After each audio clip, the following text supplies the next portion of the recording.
మిథున రాశి వారికి ఈ వారం చాలా వరకు బాగుంది. జన్మ రాశ్యాధిపతి చతుర్థాధిపతి అయిన బుధుడు తృతీయ స్థానంలో ఉన్నారు. తృతీయాధిపతి సప్తమాధిపతి దశమాధిపతి అయిన గురువు ద్వితీయ స్థానంలో ఉన్నారు. కష్టానికి తగిన ప్రతిఫలం ఉంటుంది. దూర ప్రాంత ప్రయాణాలు కలిసి వస్తాయి. మీరు ఏదైతే కోరుకున్నారో ఉద్యోగరీత్యా రావాలని అది నెరవేరుతుంది. సహోద్యోగులు మీకు సహాయ సహకారాలు అందిస్తారు. ఒక చిన్న పని అది తేలిగ్గా అవుతుంది అనుకున్నది అది పెద్దగా అవుతుంది. కానీ ఎటువంటి ఇబ్బంది లేని వాతావరణంతో అది సమస్య పోతుంది కూడా. చాలామంది ఇబ్బంది పెట్టాలి, ఇరకాటంలో పెట్టాలి, ఉద్యోగపరంగా ఏదైనా చేయాలని అనుకుంటారు. కానీ దైవానుగ్రహం మీకు తోడు ఉంటుంది.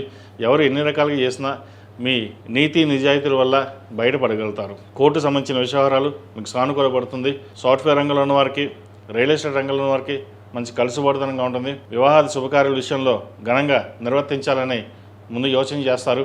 శుభకార్యాలు ఘనంగా నిర్వర్తిస్తారు. అదేవిధంగా వివాహ ప్రయత్నాలు చూస్తున్న వారికి, పునర్వివాహ ప్రయత్నాలు కూడా చూస్తున్న వారికి మంచి సంబంధం కుదిరే అవకాశం గోచరిస్తుంది.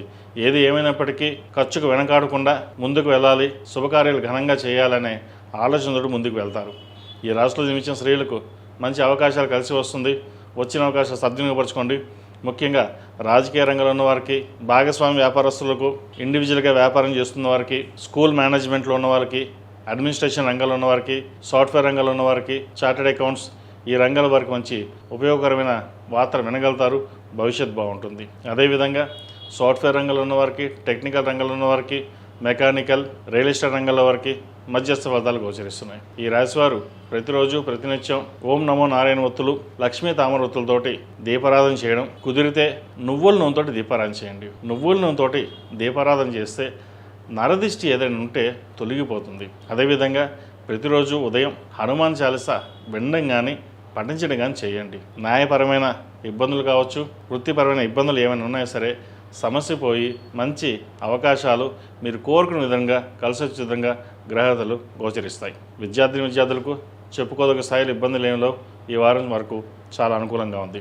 ఈ రాశివారు ప్రతిరోజు ప్రతినిత్యం ఓం నమో నారాయణ ఒత్తులు, లక్ష్మీ తామర ఒత్తులతో దీపారాధన చేయండి. అదేవిధంగా ఆరవల కుంకుమతోటి, మొగలుపు కుంకుమతోటి అమ్మవారికి ఉదయం సాయంత్రం కుంకుమార్చన చేయండి. మంచి ఫలితాలు సంప్రాప్తిస్తాయి. ఈ రాశిలో జన్మించిన వారికి కలిసి వచ్చే సంఖ్య 8, కలిసి వచ్చే రంగు స్కై బ్లూ. ఏదైనా పని మీద బయటికి వెళ్ళినప్పుడు బుధవారం నాడు కానీ శుక్రవారం నాడు కానీ వెళ్ళండి. మంచి ఫలితాలు సంప్రాప్తిస్తాయి. తదుపరి కర్కాటక రాశి.